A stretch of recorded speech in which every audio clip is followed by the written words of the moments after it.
Bom, gente, bom dia. Meu nome é Adriano César, sou professor aqui no DCC.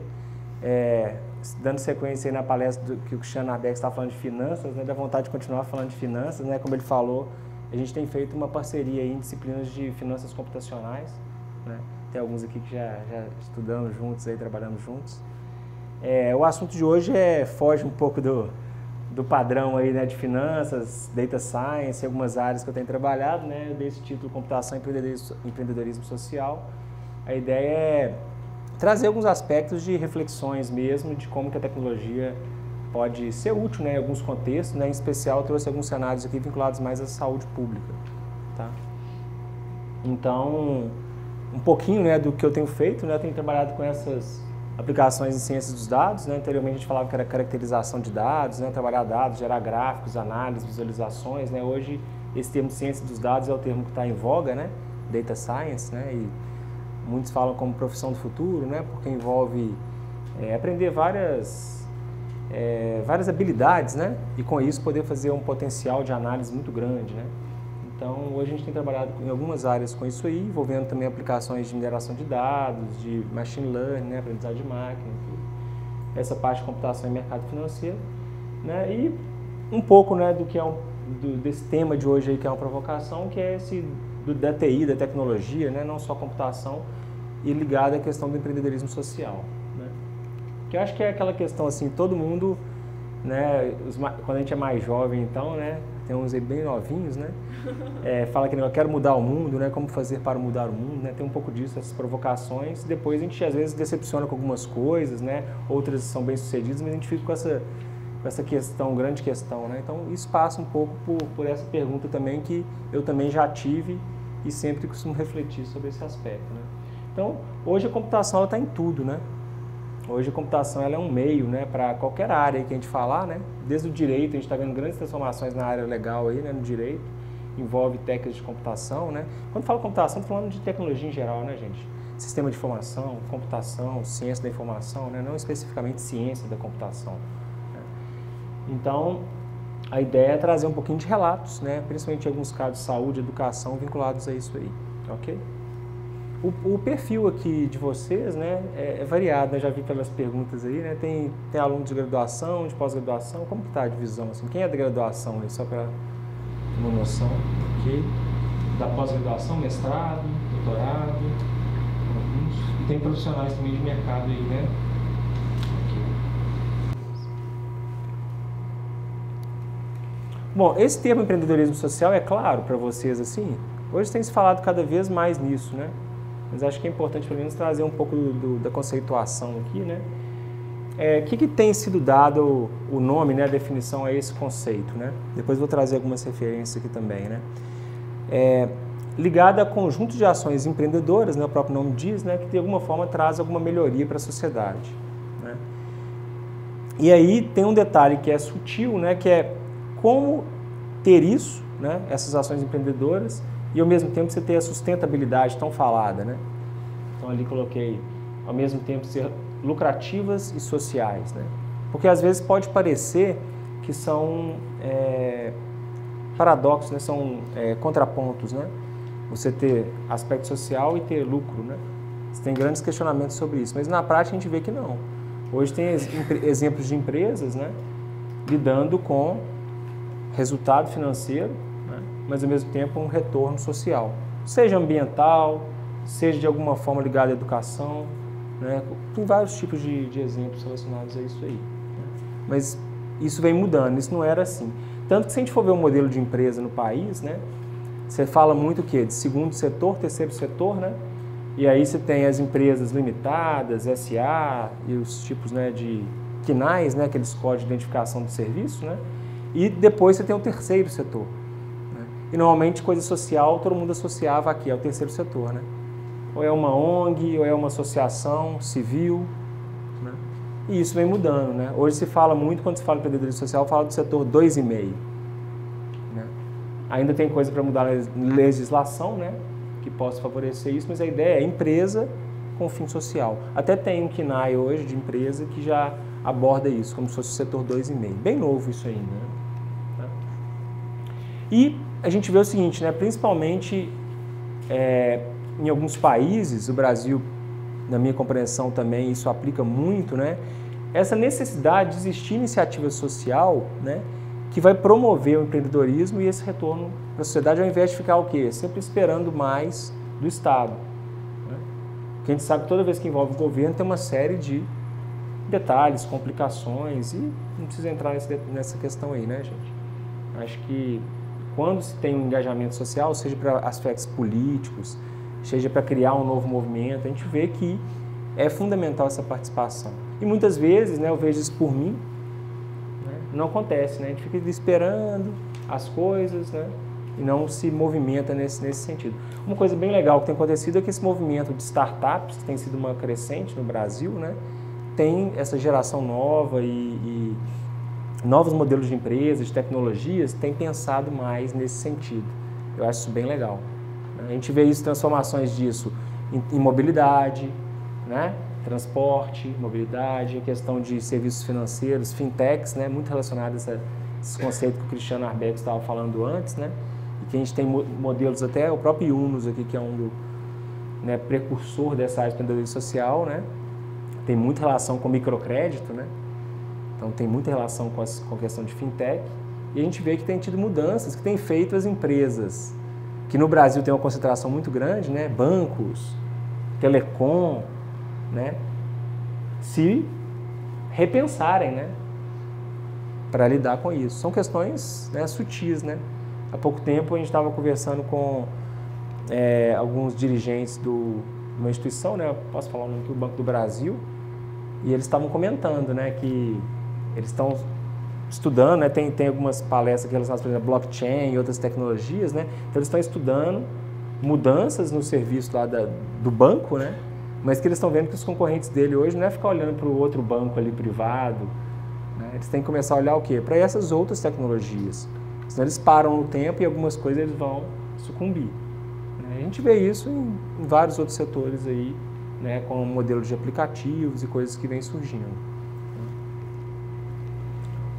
E aí, uma das coisas que muitos especialistas defendem é que a motivação para essa questão do empreendedorismo social surgiu exatamente por quê? Por essa falta, né, essa incapacidade de entidades governamentais de lidar com as demandas realmente existentes. Seja por aspecto financeiro, né, orçamento, coisa assim, seja por questão política, seja por outros interesses. Então isso, de certa forma, vem transformando, né, a indústria, os serviços, né? Então é mais ou menos por aí, né? Aí eu coloquei essa referência aí do Muhammad Yunus, né? Ele tem esse livro, né, relacionado aí a essa criação do negócio social, né? Ele é considerado um dos precursores, né, dos criadores desse conceito, né, que cunhou esse conceito de empreendedorismo social, né?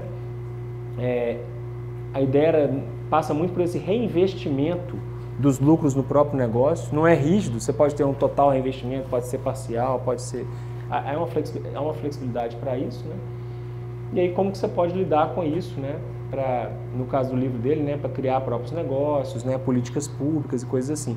Umas coisas bem interessantes que vêm surgindo é no sentido de começar a ter fundos, né, financiadores que estão voltados para empreendimentos que são caracterizados, né, que são identificados como empreendedorismo social. Isso ainda é um desafio, porque várias coisas no país, eu mesmo em alguns setores e algumas coisas que a gente foi conversar, ainda tem muito assim, não podemos porque você não é um terceiro setor, né? Ainda tem algumas políticas de benefícios e coisas assim que eles olham muito o terceiro setor. Então tem que ter formas de definir melhor esse empreendedorismo social para começar a ter acesso, né, a algumas políticas novas no país também, falando no caso do Brasil, né, que eu vi que ainda tem uns avanços aí a serem feitos. Tá? E acho que passa muito essa charge aí, né? A primeira vez que eu vi me marcou, né? E eu me identifiquei claramente, né? Que é aquele negócio, né, de propor, falar, fazer um monte de coisa, mas na hora de, né? Quem quer mudar, quem vai fazer alguma coisa, né? Normalmente muitas pessoas cruzam os braços e ficam paradas, né? Na aplicação mesmo aí que, em especial, vou falar de doação de sangue, eu observo isso claramente, né? Todo mundo praticamente sabe que é importante, né? Vou trazer alguns números que mostram isso. Mas, e aí, você já doou? Você vai lá? Sempre a gente encontra um empecilho para fazer isso, né? Então, falando por mim, eu me identifico muito com esse tipo de coisa, tenho procurado mudar um pouquinho isso. Tem uma fase do Gandhi, né? Seja a mudança que você quer ver no mundo, né? Eu acho que passa muito por esse modelo de empreendedorismo social, né? De arregaçar as mangas e começar a fazer alguma coisa nesse sentido, né? Eu acho que tem muitas pessoas aqui da graduação, eu acho muito legal. A gente tem discutido algumas coisas na coordenação de curso, né? E acho que tem muitas oportunidades que podem ser criadas para isso, inclusive envolvendo empresa júnior e outras entidades, de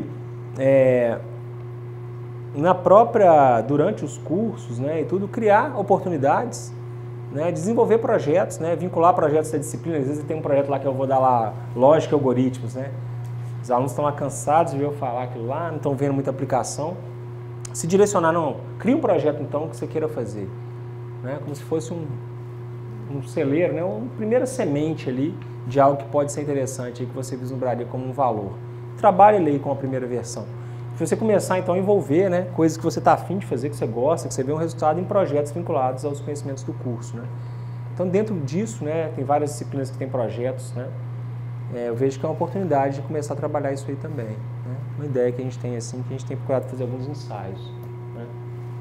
Já falei isso aí, né. Um primeiro então exemplo para trazer, né, vocês vão ver que tem coisas que envolvem algum tipo de tecnologia, vamos dizer, mais avançada, pesquisa, inovação, outras não, outras é mais o modelo e o que você faz de ação, né?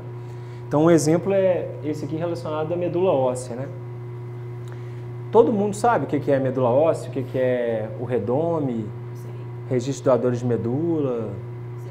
Alguém aqui é cadastrado como doador de medula? Alguns, ó. Mas muitos não levantaram a mão, né? Apesar do conceito assim. Então, medula óssea, né? A história um pouquinho assim, brevemente falando, né? Porque eu me interessei por isso aí, né?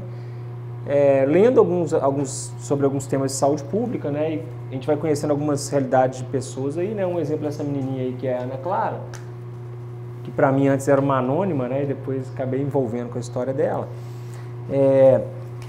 Hoje tem, né, centenas de pessoas que, ou por uma leucemia, no caso da Ana Clara, aplasia medular, né, dependem de um tratamento específico, né, relacionado aí à questão da medula óssea, ou de um transplante de medula óssea, né.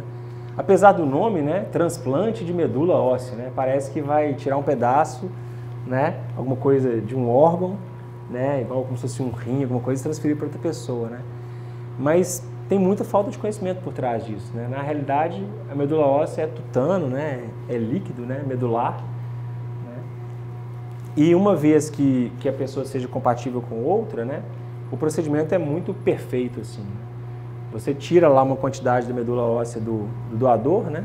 Isso é pequeno, é 30% mais ou menos, 25%, 30%. Parece muito, né? Mas em 2 semanas mais ou menos você já está regenerada a sua medula, né? Então é bem interessante assim, ver a parte funcional da coisa, né?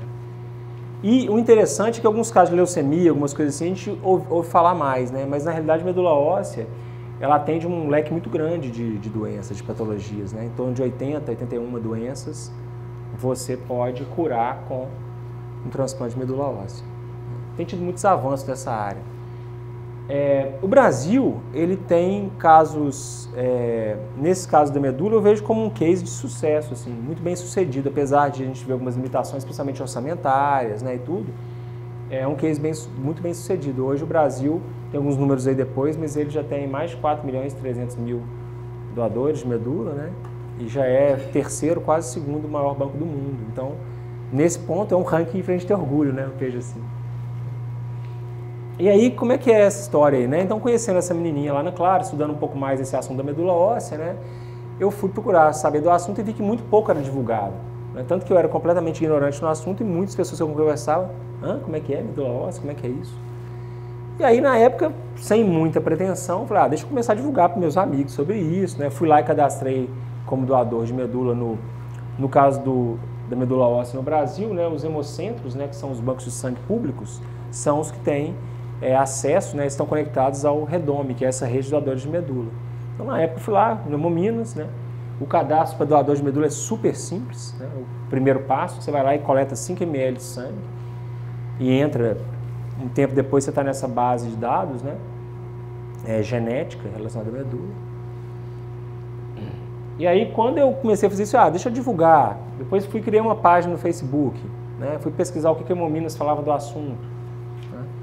Tem o INCA, que é o Estudo do Câncer no Rio, né? Fui ver o que eles falavam e vi que era muito pouco ainda divulgado. Tirando algumas ações de projetos do governo, ligados ao SUS, ao Ministério da Saúde, que tem algumas campanhas, falei, puxa, é pouco divulgado, né? Poucas pessoas realmente têm acesso. E aí, fui conhecendo outras pessoas do ramo, criei uma página no Facebook lá sem muita pretensão, falei, vamos divulgar e vamos fazer com que mais pessoas se cadastrem, né? E aí, esse é o link aí da página, né? Eu vou abrir aqui tudo mais por causa do tempo, depois quem quiser visita lá e tudo, divulga, por favor, né? Então, facebook.com/doarmedula, né? Isso é uma fanpage lá, uma página simples, né? Onde tem informações gerais sobre doação de medula e algumas coisas relacionadas a essa causa, né? E aí, brincando, né? 500 pessoas, 1.000 pessoas, 1.500 pessoas, começou a crescer a divulgação. Hoje no Facebook, algumas redes sociais, para você conseguir alcançabilidade, né? Esse impacto que eles falam, né? Está cada vez mais monetário, né, gente? Se paga pelos anúncios, se você quiser ter um anúncio bem qualificado, direcionado e tudo, né? E no caso aí, como eu comecei e fui criando esse público orgânico, acabou gerando, eu nunca coloquei link patrocinado para divulgar a página. Então, apesar do crescimento nesse caso ser menor, ele é mais consistente, né? Porque quem realmente engaja e tudo, normalmente tem algum interesse na causa. Né? E hoje ele tem quase 23.000 seguidores, né? Lá nessa página, né? Pra vocês terem uma ideia, as pessoas procuram lá medula, doação de medula, cai na página do INCA ou às vezes de algum hemocentro, né? E tem lá 2.000, 3.000 seguidores. Então, assim, o oficial que deveria ser a referência tem muito pouco acesso. Então, isso acabou virando uma referência, né? E depois você conhece outras pessoas, né? Junto com tem uma pessoa que eu conheci depois, uma amiga virtual aí hoje, que ela é de São Paulo, e tem um projeto que eu ajudo ela a administrar, que é o Leucemia Zero no Brasil. Né? E o Leucemia Zero no Brasil, ele tem mais de 100.000 seguidores também, né? Com esse objetivo de divulgar as campanhas, né? Mais focado na causa da leucemia, mas a mesma coisa, né? Na prática do objetivo nosso. Né? Então a gente fez essas parcerias também. Né? Então hoje tem quase 4,5 milhões de cadastros lá no Redome. Né? Tem o Redome e tem o Rereme, né? O Redome é a parte de doadores, o outro lado é de quem está precisando da medula. Tá? Isso aqui oscila muito, mas em geral você pode dizer que tem em torno de 1.000 pessoas aguardando por uma medula óssea, né, no país. Pode parecer pouco, né? Mas são casos muito extremos, né? Muito graves. Né? Então, é um número significativo. E aqui vocês têm uma ideia, olha, desde 2006 até 2017, ó, como é que foi crescendo, então, esse registro nacional. Considero isso um orgulho, assim, para o Brasil, para o país, né? E vendo a realidade dos hemocentros, do INCA, que falta recurso e tudo, o pessoal se vira lá para fazer um bom trabalho. Então, esse caso aí, vocês verem, é uma tecnologia que está aí para a gente, né? Pode usar para um monte de coisa, qualquer coisa que quiser criar, divulgar, né?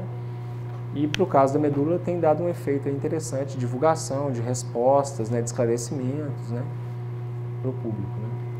Aí tem lá a página, né? A gente divulga vídeos, divulga... eu falo a gente, mas sou eu, né? Assim, não tem... tem essas parcerias, né? Mas muitas pessoas acessam e falam, deve ter uma empresa por trás, né?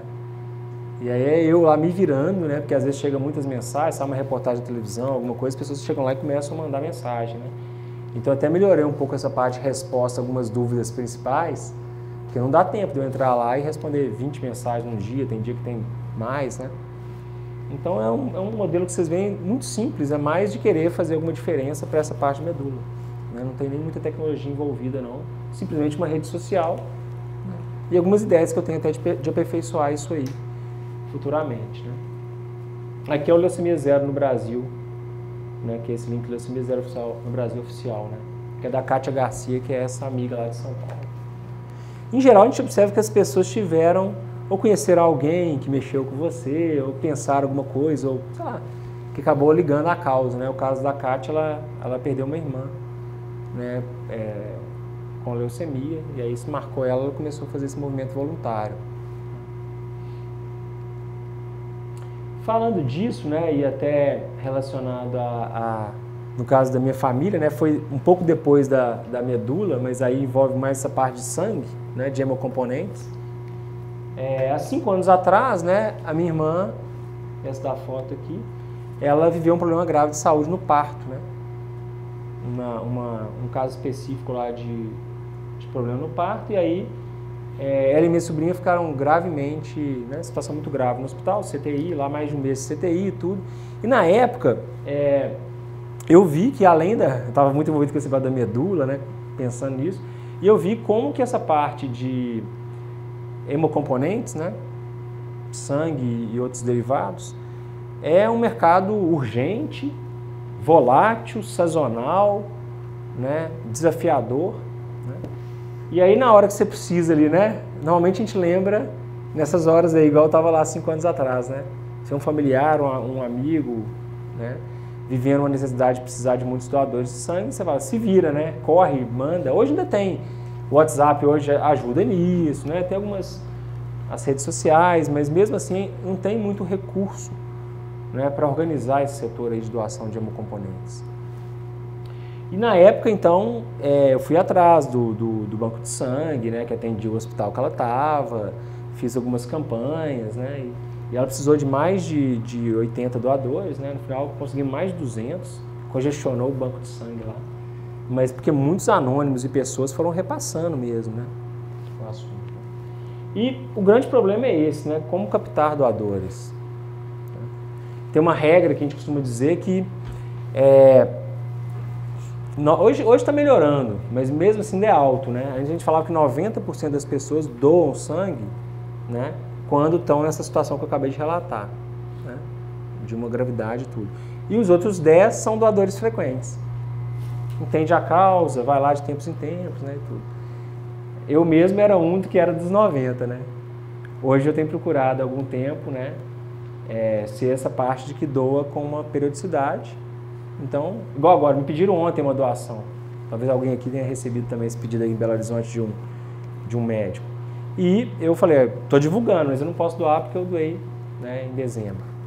Então, eu tenho que esperar agora, em breve eu vou poder doar de novo. Né? Então, esse problema é muito grave, porque no Brasil, isso aqui é aproximado, porque varia muito, é sazonal, a gente tem em torno de 1,8% de doadores de sangue. Né? A Organização Mundial de Saúde recomenda, no mínimo, 3,5%. Então, vocês veem que a gente está muito distante desse mínimo. Né? E o ideal que ela recomenda é 5% de doação frequente, de doadores frequentes. Né? 1 ou 2 vezes ao ano doem sangue. Nem precisa ser aquele negócio de doa a cada 2, 3 meses. Pode ser até mais planejado. Então, a gente está muito distante desse número. Isso aqui, né, pensando nesse assunto, eu vi como que... Qual o tamanho dessa conta, né? Tem um lado de vidas, né, gente? Que aí não tem preço, né? Uma pessoa próxima a gente precisa, né? Quanto você quantifica isso? Mas mesmo assim, levando para o lado econômico da coisa no país, tentei fazer essa conta, né? Estava conversando com alguns amigos em termos de modelo de negócio e tudo, e a conta não fecha, porque, né, isso aqui impacta os hospitais, né? Impacta a gestão, impacta leito ocupado, impacta a CTI, né, impacta a medicação, né, fora as vidas que são perdidas por falta, às vezes, do hemocomponente na hora certa. Né. Então, assim, trabalhar esse problema aqui me parece que é um grande problema em saúde pública. Né. E aí, na época lá também, eu criei um outro movimento, né, que chamava Doar Sangue, hoje tem esse link Doei Sangue, né, que era uma outra página também de conscientização. Só que acaba que fica muito limitado, né? No caso da medula, ainda é uma coisa mais médio e longo prazo. Sangue não, é uma coisa muito emergencial. Então essa conscientização, ficar só divulgando quem está precisando numa página de rede social, é muito difícil, né? Você não tem um aspecto da geolocalização, então é um pouco complicado. Mas, de toda forma, tem essa página né, que na época lá eu criei para divulgar essa causa aí. E aí, mais recentemente, né, vinculado a esse movimento e algumas outras pessoas que a gente vai conhecendo, né, ligado aí ao seu interesse, né, eu fiquei conhecendo um professor de Sete Lagoas, né? E um aluno lá que estava formando, né, ano passado, Thiago, em sistemas de informação. E eles já tinham um projeto, né, em andamento, né, vinculados a essa questão da doação de sangue, né? E a gente começou a conversar e falou, acho que tem uma conexão boa, né, de uma afinidade boa entre o problema, o conhecimento que eu tinha da causa, essa relação com alguns bancos de sangue, né, e contatos, né, alguns amigos que trabalham nessa área de hemocomponentes. E a gente resolveu começar a trabalhar junto, né?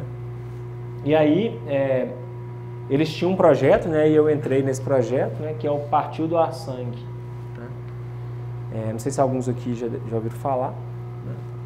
A página no Facebook é esse Partiu Doar Sangue Oficial, né, e tem o site lá, www.partidoarsangue.com.br.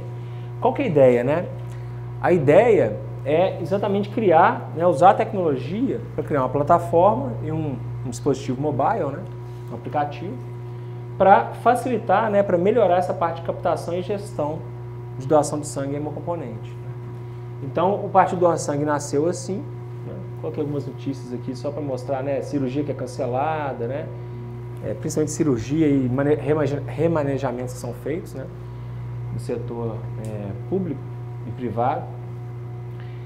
Sangue não é um produto, né, gente? Assim, você não vende sangue. Só que por trás da doação de sangue tem todo um complexo serviço, né? E que é caro, porque desde a bolsa de sangue, que custa R$30, mais R$150 do exame de uma pessoa, né, que não é grupo de risco, R$150, até por isso tem algumas coisas que eles acabam fazendo algumas regras, né? Quem pode doar, quem não pode doar, porque você tem que passar por uma bateria de exames que é cara.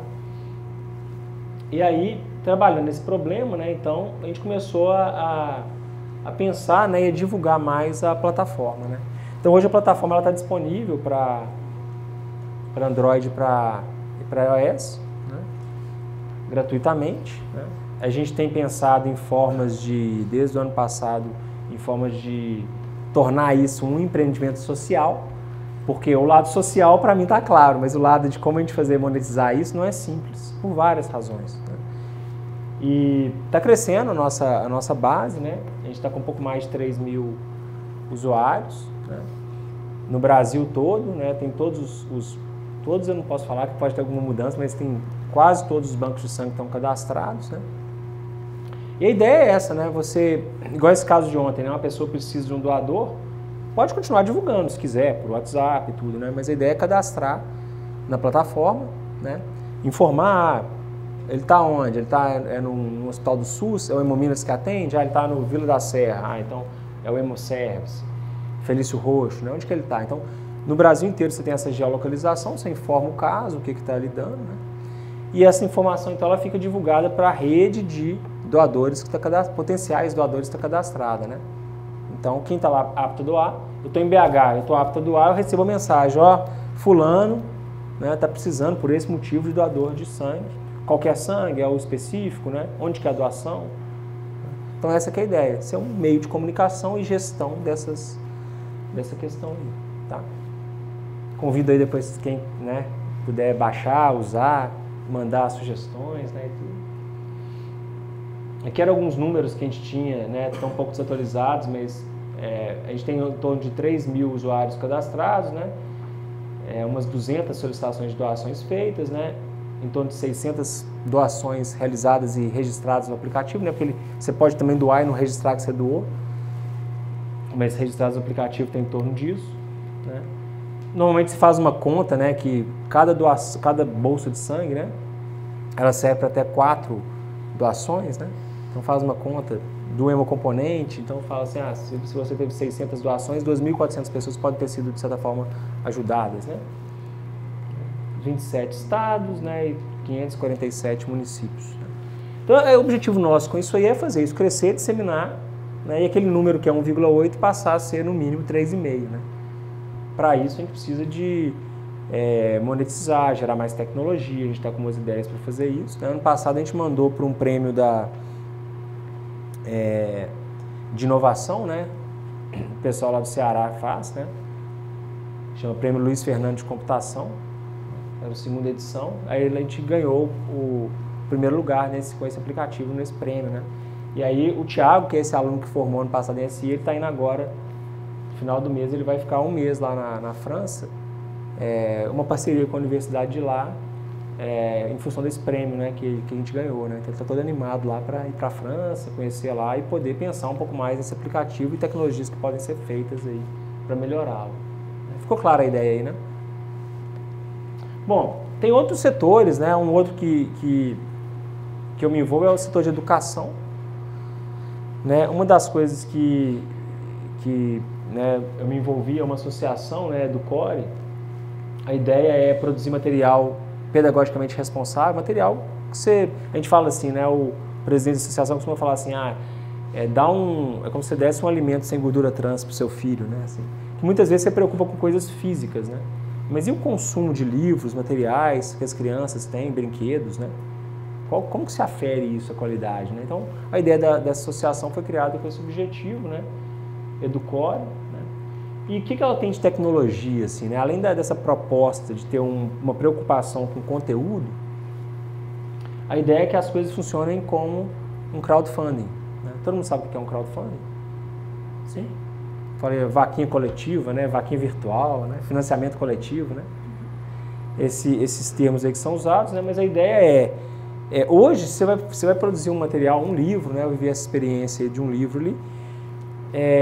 Se você for procurar uma editora, né? Para fazer o seu livro e tudo, ou fica muito caro ou você nem consegue gente interessada, né? Então você quase paga para divulgar também, sim. Você medida que mostra que tem a intenção de fazer aquele livro, por exemplo, mais pessoas vão interessar, vão contribuir, vai ter mais retorno. A ideia é formar uma rede, né, de interessados e fazer isso, né?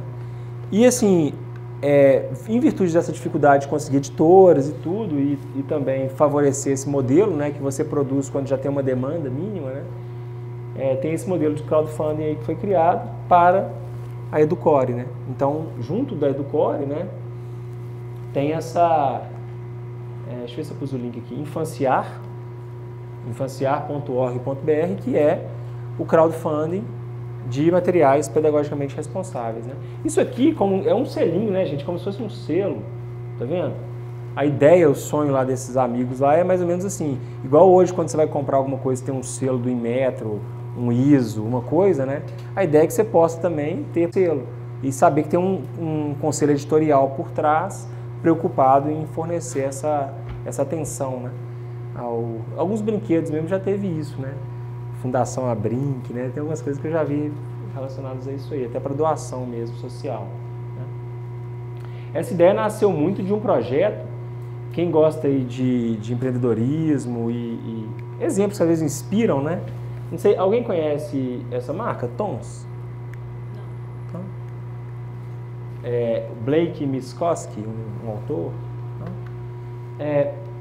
A Tons, né, brevemente falando, né, ela Tons Shoes, né, é um modelo, né, que o fundador lá, o Blake, né, a ideia dele ele pegou esse modelo que era tipo uma alparcata argentina lá e tal, e que nos Estados Unidos não se conhecia, e falou, eu quero levar esse modelo para os Estados Unidos, esse tipo de sapato, né, mas eu não quero ser só um sapato, eu quero que por trás do sapato eu faça algum bem, eu tenha alguma coisa assim.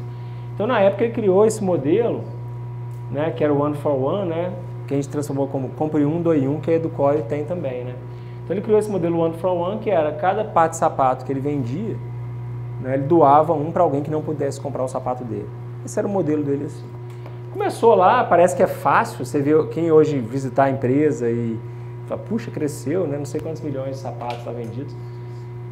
Mas quando você vê no livro o que ele passou para fazer o modelo dar certo, né, é muito interessante assim. A gente vê uma startup às vezes que deu certo, né? Parece que é simples, né? Eu mesmo já tive umas 2 startups, a gente sua camisa, né? E não é simples, né? Mas claro, sempre tem aquele ideal, né? De você conseguir aquele negócio que é seu, que vai dar certo. Então, tem uma parte muito legal também. No caso dele é assim também, tem esse livro que conta isso aí, comece algo que faça diferença. É um livro inspirador, assim, ele é baratinho. Se alguém gostar, aí pode usar como sugestão, né? E aí, né, eu acabei me envolvendo também nessa causa e no crowdfunding, né? E fui ver como que o crowdfunding é difícil de acontecer. Falar é fácil, né? Ah, crowdfunding e tal. Na hora que você vai fazer, tentar fazer realmente bater meta, é puxado, assim. Pelo menos a minha experiência foi nada fácil, né? E aí foi esse projeto, né? Que foi no ano passado, a Onda Azul, né? Que é um projeto de conscientização sobre autismo, né? Que eu, minha esposa e uma amiga que é autora de livros infantis, né? A gente escreveu esse livro, né? E falou, vamos passar esse livro pelo conselho editorial para divulgar a causa do autismo, para conscientizar sobre a causa, sobre o que é a patologia, né, o transtorno. Mas vamos fazer no modelo da Educore, vamos fazer o crowdfunding e tudo. E quando a gente foi fazer, né, para fazer acontecer, a gente viu que foi puxado, né? Tivemos que divulgar, ir imprensa, mandar mensagem, fazer essa rede, divulgar, criamos página no Facebook, /Onda Azul, né? E aí, criamos lá a página do Infanciar, né? Tinha um vídeo nosso explicando o que era, não sei o quê. O motivo pelo qual eu estou envolvido com o autismo é que eu tenho um filho, meu filho mais velho é autista. Ele fez 8 anos agora. E eu vejo como que as pessoas não conhecem mesmo do transtorno e tudo, e é bem complexo, né? Hoje ele é a doença infantil, né? É a transtorno, a gente fala transtorno, né? Às vezes não gosta de falar doença, mas ele é o transtorno infantil mais caro nos Estados Unidos, né? Porque ele demanda um conjunto de tratamentos muito grande, né, por criança, né? E no Brasil a gente vê que as pessoas que não têm condição financeira, não têm acesso à informação, sofrem muito, né, que famílias que vivem algum caso na família, porque é bem complexo, demanda muito recurso, tudo. Então foi um pouco também de passar um pouco de conhecimento, né, e nesse sentido. E aí fizemos a campanha, né, as divulgações e tudo, né? E foram 2 meses de crowdfunding, né? Que é a capa do livro, né? Hoje tem o livro mesmo. Antes era só o crowdfunding. E então a gente viveu essa experiência de usar a tecnologia, usar a rede social, WhatsApp, várias tecnologias, né? Que hoje a gente tem à mão aí, né? Para poder divulgar o projeto, para fazer o crowdfunding. O crowdfunding funciona no Infanciar, né, uma parceria com a Juntos com Você, que é uma empresa de crowdfunding voltada para fins sociais. Então é mais um caso aí também que envolve tecnologia, né, rede social, marketing, divulgação, o crowdfunding, que é um e-commerce, se a gente for olhar, né, pagamento eletrônico, né, vinculado a um negócio. Outro exemplo que eu coloquei aqui, né, vinculado à educação, eu conheci recentemente a Guilhermina Abreu, não sei se alguém conhece isso na Ação, conhece? É um projeto bem legal. A Guilhermina, ela queria, quando ela foi para a escola pública, né, ela tem toda uma história de vida dela que não dá tempo de falar aqui, mas quando ela foi para a escola pública, ela começou a ver uma série de problemas que a escola pública tinha, no caso que ela estava estudando. E aí começaram a elencar, criticar esses problemas, levar para a diretoria, né? E viu que não estava fazendo tanta diferença, né? Então, dentro da escola, né, no ensino como adolescente lá, no ensino médio e tudo, ela criou um movimento, né, um projeto, na realidade, né? E a ideia era, vamos levantar os problemas e vamos fazer um plano de ação, né, que nós, estudantes da escola pública, lá o grupo, né, pode fazer algo para começar, que não resolva todo o problema, mas que melhore aquele problema ali, que mitigue, né, aquele problema ali na escola, né. Então foi esse movimento que ela criou, depois ela formatou esse projeto e tudo, né, e ganhou um prêmio do Sebrae lá de formar lideranças para fomentar o empreendedorismo em escolas públicas, né, no país, né. E hoje ela tem esse na Ação, que é como se fosse um espaço, né, um espaço para projetos sociais, né? E aí tem lá o espaço, tem uma série de coisas que ela faz vinculadas ao projeto, né, para incentivar o empreendedorismo desde a adolescência, vamos dizer assim, né? Eu acho um projeto bem legal. Quando eu conheci e vi uma palestra, ela estava fazendo uma palestra de TEDx, né, em Nova Lima, aí eu fui lá conhecer, eu achei bem interessante, né, por isso que eu destaquei aqui, né? Eu já estou caminhando aqui para o final, tá, gente? Deixa eu perguntar e tudo. Além a ideia então é isso, como fazer projetos, né, que possam de alguma forma também ter esse fim social, né? Nem sempre é possível, né? Tem um outro projeto que eu estou vinculado que é agronegócio, mas aí tem, né, empresa envolvida, então às vezes os fins não tem como levar diretamente para o social, mas eu vejo que tem, principalmente no caso da saúde, da educação, né, ambiental, mobilidade, a gente pode criar ideias, né, e pilotos, vamos chamar assim, que podem fomentar isso, né. E com um detalhe que muitas vezes, mesmo em mercado financeiro, né, não dá para falar aqui hoje, mas tem uma ideia que a gente está trabalhando né, no desenvolvimento de robôs investidores e tudo que possa ter também um fim social. Né? Até pensando numa coisa que é financeira, econômica, completamente falando, que tem nada a ver social, dependendo de como formatar o modelo, a gente pode ter esse lado social. Né? Então é uma provocação. Né? E aí, uma coisa que eu também coloquei aqui, né, que quais conhecimentos são importantes para a vida, né, para entender isso e tudo, né? Alguma coisa que tem me ajudado muito nessa inspiração, né, é ver mesmo os próprios defeitos e coisas que tem para melhorar, né? Igual eu falei, não é só ver o que eu levar para o outro, mas ver o que eu tenho de recurso que eu preciso melhorar, o que eu tenho de recurso que me atende, né? Então, nesse sentido, né, vem esses conheça-te a ti mesmo, né? A gente vai adquirindo conhecimento, a gente vê que a gente sabe menos, né? Isso é interessante, né? Pelo menos comigo tem acontecido muito isso, né? Você aprende mais e fala, poxa, eu sei menos, né? Então, isso parece um paradoxo, mas é muito interessante, né? Eu coloquei uma frase aqui também, né? Uma das coisas que eu estudo também que me faz muito bem é essa parte da logosofia, né? Que é de conhecer a si mesmo, assim, estudar a própria vida, né? Então, eu coloquei essa frase aqui também, né? O inefável prazer de viver não se experimenta enquanto não começamos a olhar a nossa vida como o principal dos trabalhos que devemos empreender, né? Porque na prática, né? Eu me vejo, tanto quando eu estava na graduação, aí, há uns 20 anos atrás, como hoje, né? O maior empreendimento que a gente tem mesmo que fazer, né? Quando você está na graduação, né? É gerir seu tempo, sua vida, o que você quer fazer de projeto, né? A startup que você quer criar. Então, na prática, a nossa vida é um empreendimento. Talvez o mais importante para a gente conseguir fazer outros, né? Então, isso aqui mexe muito comigo também, nesse sentido de conhecer, ver as dificuldades, os defeitos e poder melhorar e fazer algum bem, né? Para alguém, né? Para quem é mais próximo, para quem não está tão próximo, né? Você faz um bem para um filho, para uma mãe e tal, mas também para um amigo, para um aluno, mas tem lá o anônimo, né? O caso lá que eu vivi, da minha irmã que foi ajudada por um monte de gente que eu não conheço. Né? E quando eu vejo um registro lá, por exemplo, na plataforma lá do Partido Doar Sangue, olha que legal, fizeram uma doação. E eu vejo que eu não conheço quem foi e tal, que bacana. Né? Lá no Acre, ó, teve uma parceria e doaram, né? Então, acho isso legal. Né? Eu coloquei umas referências aí no material, né? Dessa parte da logosofia, né?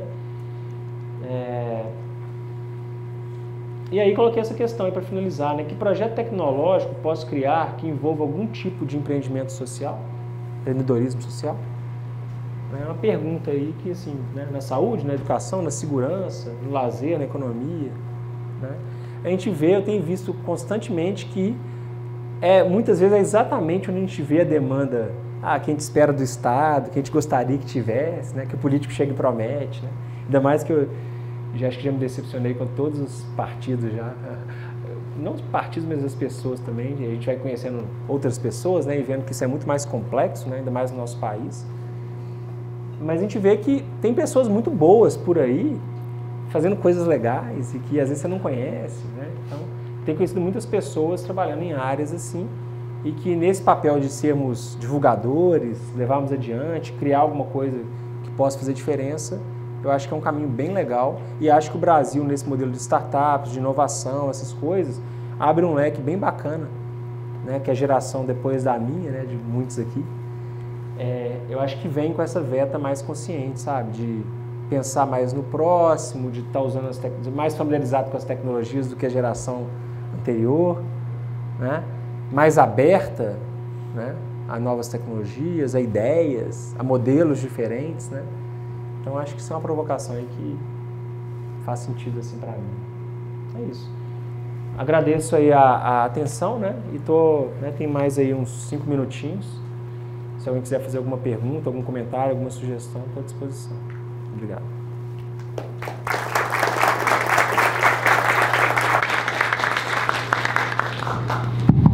Bom, primeiramente eu gostaria de dar muito parabéns pela palestra, né? Que geralmente quando a gente participa de eventos de computação é pouco comum a gente ver alguma coisa relacionada a... Como é que eu explico? Porque assim, geralmente as pessoas pensam, quem faz esse tipo de fanpage geralmente é da área de computação, não é da área de computação, geralmente é da área de saúde, da área de educação. É pouco comum ver alguém da área de ciência da computação pura, né? envolvendo bastante com isso. E eu fiquei muito satisfeita, porque eu sou estudante da área de computação também, né? E tenho blog, tenho fanpage desse estilo aí também. E fico feliz de saber que eu não estou assim, desviando da minha área, que é algo que pode acrescentar bastante, certo? Vendo a questão da doação de sangue ali, que foi mostrada, eu sou doadora de sangue, certo?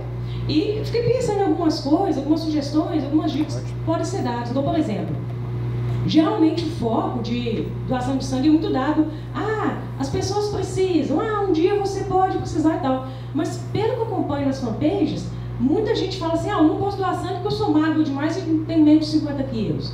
Ou então, não posso doar sangue porque tem uma condição tal, porque eu tomo um medicamento tal, assim. A gente vê muito isso.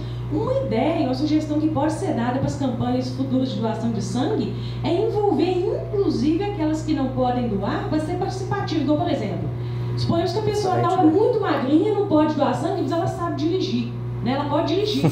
Então, organizar, porque, para quem não sabe, quando a pessoa vai doar sangue, quem está dirigindo não pode ser doador, porque quando volta, né, da doação, ela pode passar mal e tudo. Eles pedem um tempinho lá. Como se fosse o motorista da rodada, né? Igual tem em festas. Então, por exemplo, a pessoa não tem peso para doar sangue, mas pode dirigir. Fazer campanhas para que elas